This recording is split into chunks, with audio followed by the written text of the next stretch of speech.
Telangana State Board of Intermediate Education General Foundation Course 1. First year General Foundation Course Unit 1 General Education. Myself A. Umamaheshwar, JL in GFC Government Junior College, Old Malakpet, Hyderabad. Today topic corruption. Corruption means perversion of morality, integrity, character of duty out of mercenary motives without regard to honor, right or justice in public life. A corrupt person is one who bestows undue favor on someone with whom he has monetary or other interest. Simultaneously, those who genuinely deserve those things as the right remain deprived.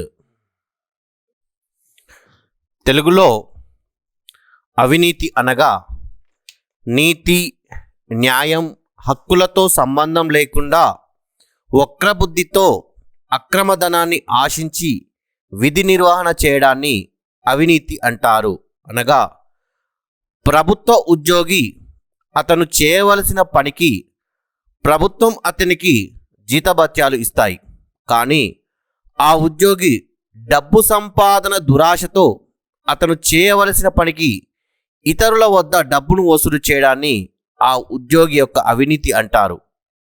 అలాగే ప్రజలచే ఎన్నుకొనబడిన ప్రజాప్రతినిధి ప్రజలకు ఉచిత సేవ చేయడానికి బదులు ఆ ప్రజల వద్ద డబ్బులు వసూలు చేస్తే ఆ రాజకీయ అవినీతి అంటారు. Yet as we have talked about corruption, giving and taking a bribe is also a legal offense. Bribes are usually given to pursued government officials to do things.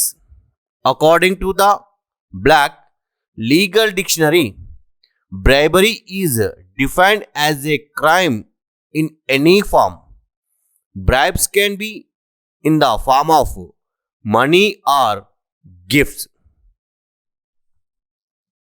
అవినీతి గురించి ఇంకా మనం చర్చించుకున్నట్లయితే బ్రైబరీ అనగా లంచం.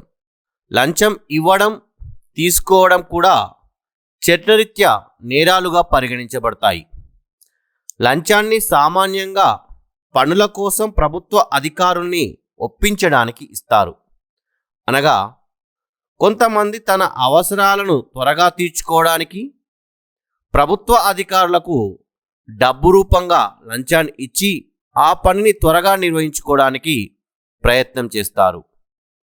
బ్లాక్ తన న్యాయ నిఘంటువులో లంచం ఏ రూపంలో జరిగినా నేరంగానే నిర్వహిస్తారు.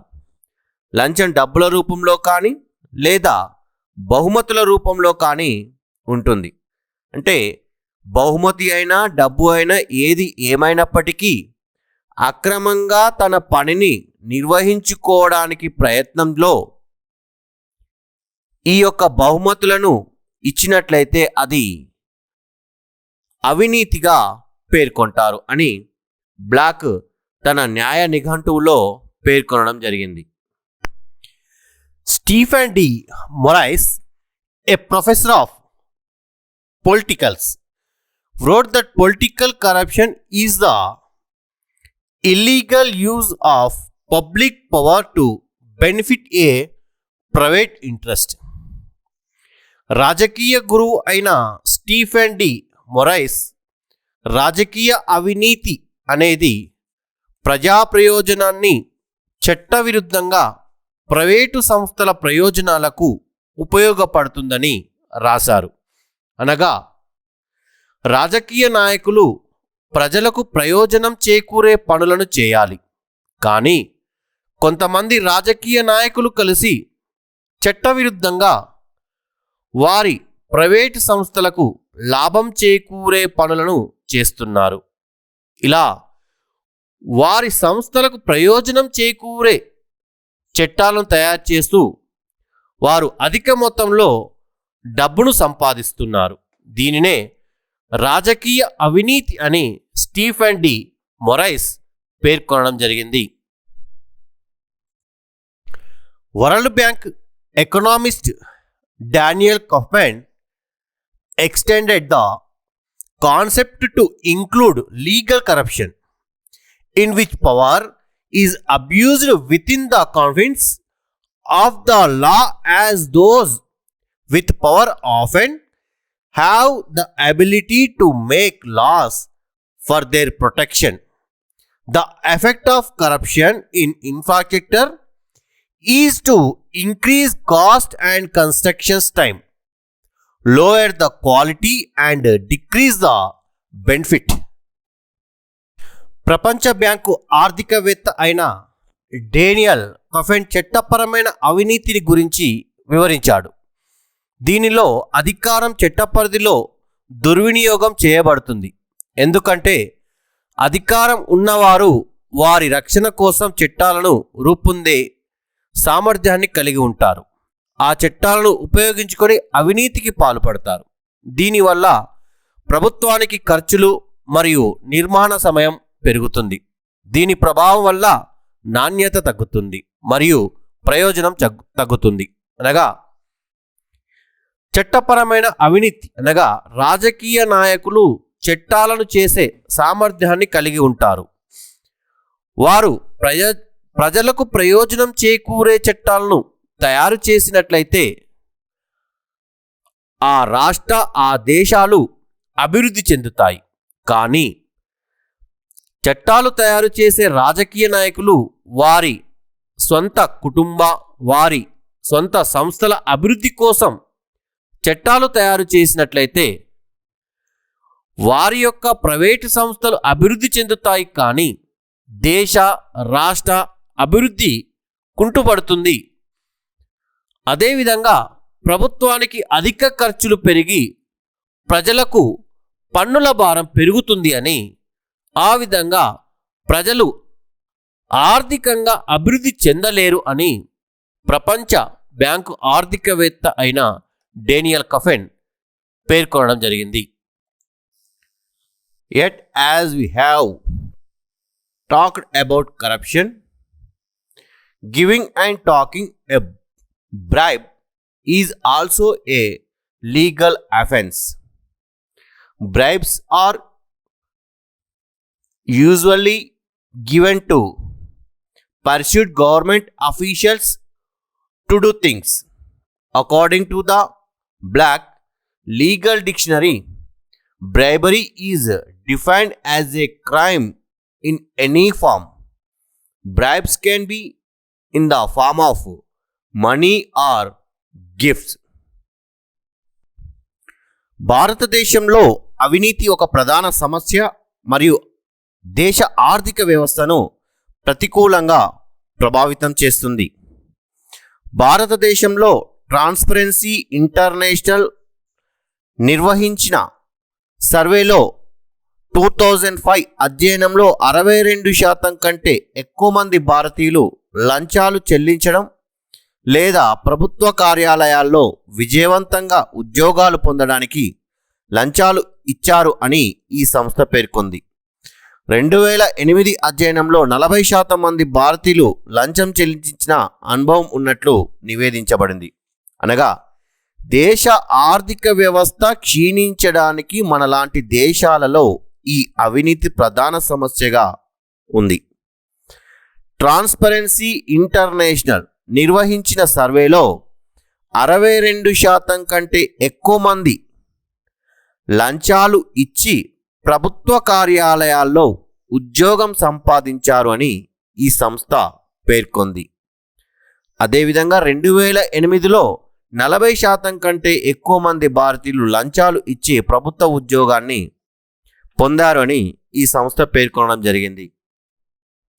In 2011, India was ranked 95th out of 178 countries in Transparency International Corruption Reception Index.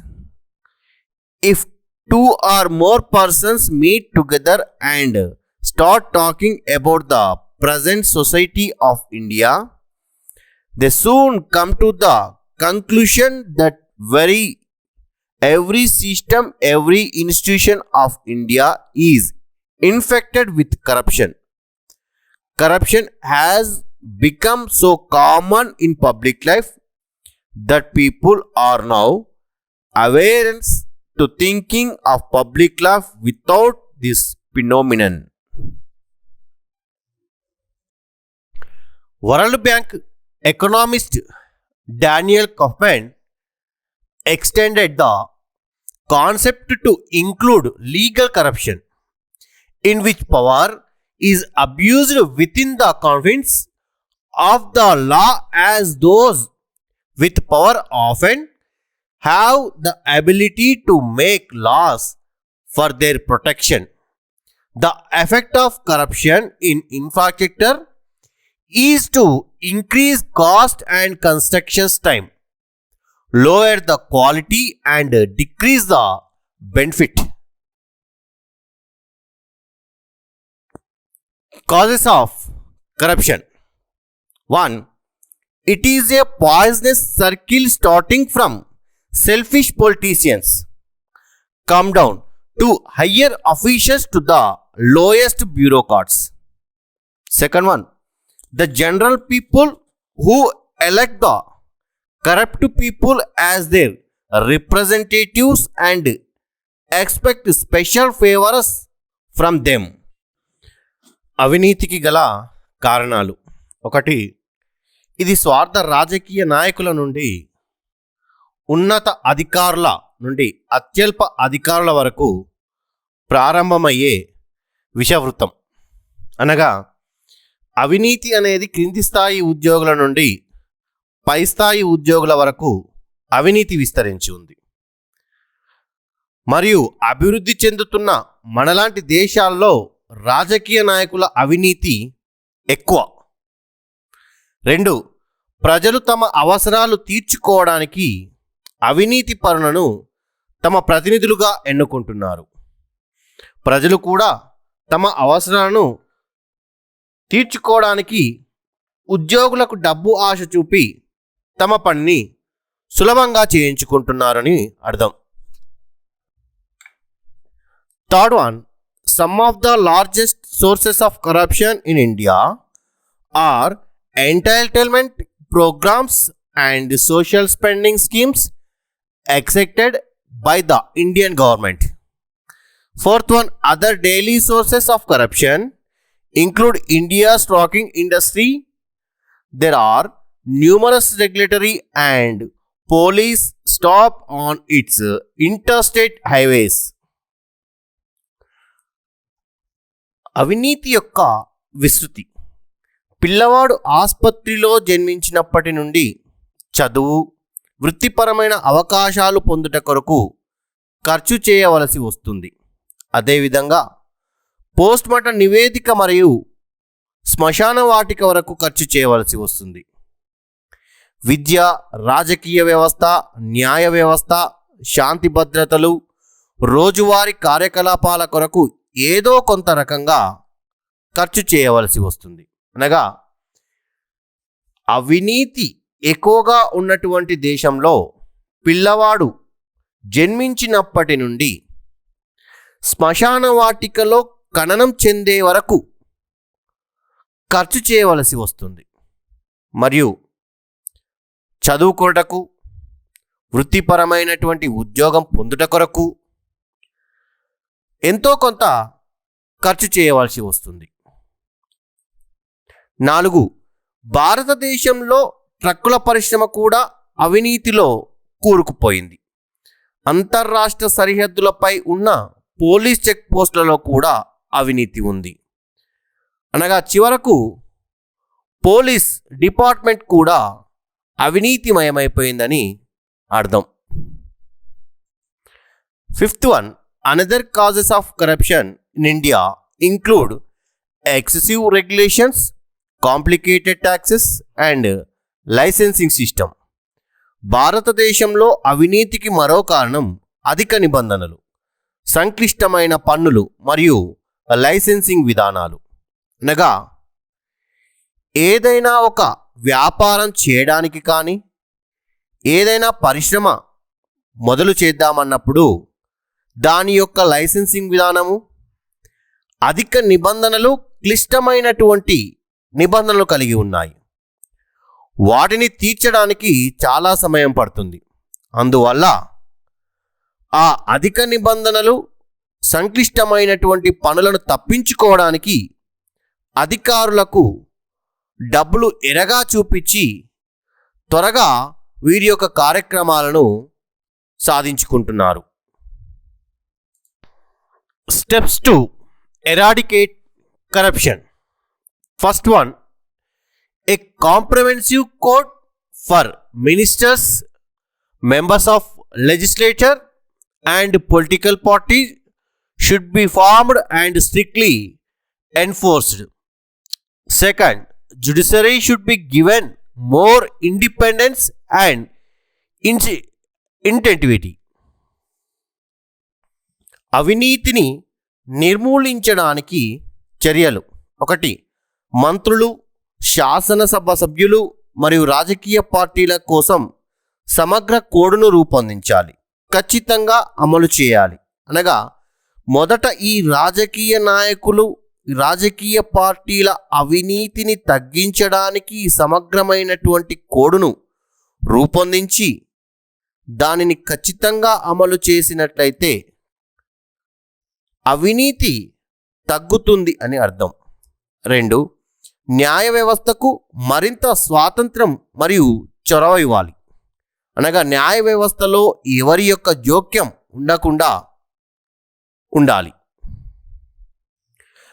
3rd one, law and order machinery should be allowed to work without political interference.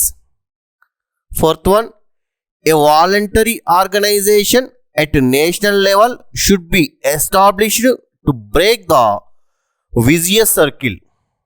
5th one, last but not the least, people should not elect corrupted politicians as their representative. తెలుగులో law and order సంస్థలను రాజకీయ జోక్యం లేకుండా పనిచేయడానికి అనుమతించాలి. 4th one, దుర్మార్గపు అవినీతిని విచ్ఛిన్నం చేయడానికి జాతీయ స్థాయిలో స్వచ్ఛంద సంస్థను ఏర్పాటు చేయాలి. అనగా ఈ అవినీతి ఏ సంస్థల్లో ఎక్కువగా జరుగుతుందో ఆ సంస్థను కనిపెట్టి వారిని వెలికి తీయడానికి స్వచ్ఛంద సంస్థలను ఏర్పాటు చేయాలి. 5, ప్రజల అవినీతి పరుడైన రాజకీయ నాయకుడిని తమ ప్రతినిధులుగా ఎన్నుకోకూడదు. అనగా ప్రజలు అవినీతి పరులైనటువంటి రాజకీయ నాయకులకు ఓటు వేయకుండా వారి రాజకీయ జీవితాన్ని నాశనం చేసినట్లయితే మరి వేరొక రాజకీయ నాయకుడు అవినీతి పరుడుగా కాకుండా ఉంటాడు. ప్రభుత్వ ఉద్యోగి అవినీతికి పాల్పడినప్పుడు, ప్రజాధనాన్ని అపహరించినప్పుడు ఉద్యోగం నుంచి తొలగించడం ఒక్కటే సరైన శిక్ష అని భారత సర్వోన్నత న్యాయస్థానం పేర్కొంది. అవినీతి కేసుల్లో డబ్బులు కొద్ది మొత్తమా పెద్ద మొత్తమా అనేది సమస్యే కాదని పేర్కొంది. అనగా ప్రస్తుత కాలంలో ప్రభుత్వ ఉద్యోగి అవినీతికి పాల్పడినప్పుడు అతన్ని కొన్ని నెలల పాటు, కొన్ని సంవత్సరాల పాటు సస్పెండ్ చేయడం జరుగుతుంది. కానీ భారత సర్వోన్నత న్యాయస్థానం అవినీతికి పాల్పడినటువంటి ప్రభుత్వ ఉద్యోగిని శాశ్వతంగా ఉద్యోగం నుంచి తొలగించాలి అని పేర్కొంది. The Supreme Court of India has ruled that dismissal is the only appropriate punishment for corruption. It does not matter whether the money is small or large in corruption cases. అవినీతిలో డబ్బులు కొద్ది మొత్తమా పెద్ద మొత్తమా అనేటటువంటి సమస్య కాదని సుప్రీంకోర్టు పేర్కొనడం జరిగింది. Central vigilance commissioner Pratyush Sinha ఈ యొక్క అవినీతి గురించి కొన్ని ఆసక్తికరమైనటువంటి విషయాలు తెలపడం జరిగింది. అది ఏమనగా, మన దేశంలో దాదాపు 3/4 మంది అవినీతి పరులే. సగం మంది మధ్యస్థంగా ఉంటారు. ప్రజల్లో విలువలు కొరవడే కొద్దీ అవినీతి పెరిగిపోవడాన్ని నేను నిస్సహాయంగా చూస్తూ గడపవలసి వచ్చింది. నేను చిన్న వయసులో ఉన్నప్పుడు అవినీతి పరుడిని హీనంగా చూసేవారు. నాడు అవినీతి పరుల పట్ల సమాజానికి తృణకార భావన ఉండేది. అదిప్పుడు లేదు. సమాజం వారిని ఆమోదిస్తున్నది. డబ్బు ఉంటే గౌరవంగా చూస్తున్నారు. ఏ విధంగా సంపాదించారనేది పట్టించుకోవడం లేదు. మన దేశంలో ఇంకా 120 మంది నిజాయితీ పరులున్నారు. వీరు ఏ ప్రలోభాలకు లొంగరని, వారికి అంతరాత్మ అంటూ ఉంది అని పేర్కొన్నారు. అనగా ప్రస్తుత కాలానికి వెనక అనగా పూర్వకాలంలో ఉన్నటువంటి ఈ అవినీతి మధ్య ఉన్నటువంటి డిఫరెన్స్ని పేర్కొనడం జరిగింది. పూర్వకాలంలో అవినీతికి పాల్పడినటువంటి ప్రభుత్వ ఉద్యోగిని సమాజం హీనంగా చూసేది. కానీ ప్రస్తుత కాలంలో డబ్బు ఉన్నటువంటి వ్యక్తికి గౌరవం ఎక్కువగా ఉంది. కానీ ఆ డబ్బు ఏ విధంగా వచ్చింది అనేటటువంటిది పట్టించుకోవడం లేదు. అదే ప్రస్తుత కాలానికి పూర్వకాలానికి మధ్య ఉన్నటువంటి భేదం. కానీ మొత్తం అవినీతి పరులా అంటే కాదు. ఇంకా 120 మంది నిజాయితీ పరులున్నారు. వారి యొక్క అంతరాత్మ అంటూ ఉంది అని ప్రత్యూష్ సిన్హా పేర్కొనడం జరిగింది. Yet as we have talked about corruption, giving and taking a bribe is also a legal offense. Bribes are usually given to pursued government officials. According to a 2017 survey study, the following factors have been attributed as causes of corruption: greed of money, desires, డబ్బు, దురాశ, కోరికలు ఇవి అవినీతికి మార్గాలు. Higher levels of market and political monopolization, market మరియు రాజకీయ గుత్తాధిపత్యం యొక్క ఉన్నత స్థాయి. అనగా మార్కెట్ మరియు రాజకీయ గుత్తాధిపత్యం ఎక్కువగా ఎక్కడ ఉంటుందో అక్కడ అవినీతి విలయతాండవం చేస్తుంది అని అర్థం. లో levels of democracy, week civil participation and లో పొలిటికల్ ట్రాన్స్పరెన్సీ, తక్కువ స్థాయి ప్రజాస్వామ్యం, బలహీనమైన పౌర భాగస్వామ్యం మరియు తక్కువ రాజకీయ పారదర్శకత. అనగా ప్రజాస్వామ్యం ఏ దేశంలో అయితే ఉండదో, ప్రశ్నించేటటువంటి పౌర సమాజం ఎక్కడైతే ఉండదో, రాజకీయ పారదర్శకత ఎక్కడైతే తక్కువగా ఉంటుందో ఆ సమాజంలో అవినీతి ఎక్కువగా ఉంటుంది అని అర్థం. Higher levels of bureaucracy and inefficient administrative structures, అధిక స్థాయి బ్యూరోక్రసీ మరియు అసమర్థ పరిపాలనా నిర్మాణాలు. అనగా అసమర్థ పరిపాలన ఎక్కడ ఎక్కువగా ఉంటుందో, ఉద్యోగుల యొక్క అధిక స్థాయి ఎక్కడ ఎక్కువగా ఉంటుందో అక్కడ అవినీతి ఎక్కువగా ఉంటుంది అని అర్థం.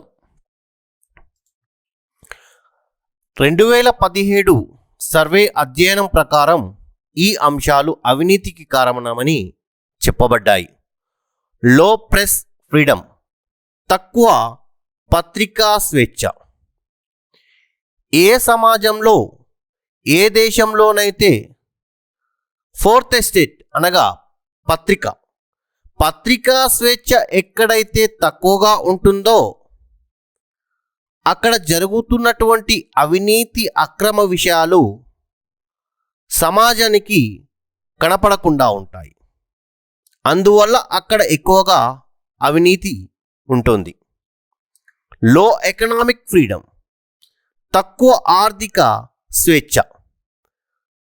ఆర్థిక స్వేచ్ఛ ఎక్కడైతే ఉండదో అక్కడ సంపాదించినటువంటి వారు అనగా అధిక ధనవంతుడిగా, పేదవారు ఇంకా నిరుపేదగా మారుతారు.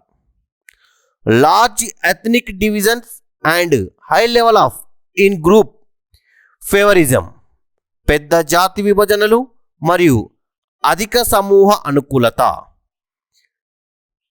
ఎక్కడైతే జనాభా ఎక్కువగా ఉంటుందో అక్కడ పేదరికం ఎక్కువగా ఉంటుంది. ఎక్కడైతే పేదరికం ఎక్కువగా ఉంటుందో అక్కడ అవినీతి ఎక్కువగా ఉంటుంది అని అర్థం. జెండర్ ఇన్ఈక్వాలిటీ, లింగ అసమానత, పవర్టీ, పేదరికం, పొలిటికల్ ఇన్స్టాబిలిటీ, రాజకీయ అస్థిరత. ముఖ్యంగా అన్ని పరంగా చూసినట్లయితే ఎక్కడైతే రాజకీయ వ్యవస్థ అవినీతి ఉంటుందో ఆ సమాజంలో ఎక్కువగా అవినీతి ఉంటుంది. ఎందుకనగా సమాజాన్ని అభివృద్ధి చేసేటటువంటి వ్యక్తులు, ముఖ్యంగా రాజకీయ నాయకులు, వీరే అవినీతికి పాల్పడినట్లయితే వ్యవస్థ మొత్తం ఆర్థికంగా నష్టపోవడం జరుగుతుంది అని అర్థం. Questions. First one, short question, what is corruption? అవినీతి అంటే ఏమిటి? 2 marks. Second one, long question, explain the causes of corruption and steps to eradicate corruption. అవినీతికి కారణాలు మరియు అవినీతిని నిర్మూలించడానికి చర్యలను వివరించండి. 6 మార్క్స్. Thank you.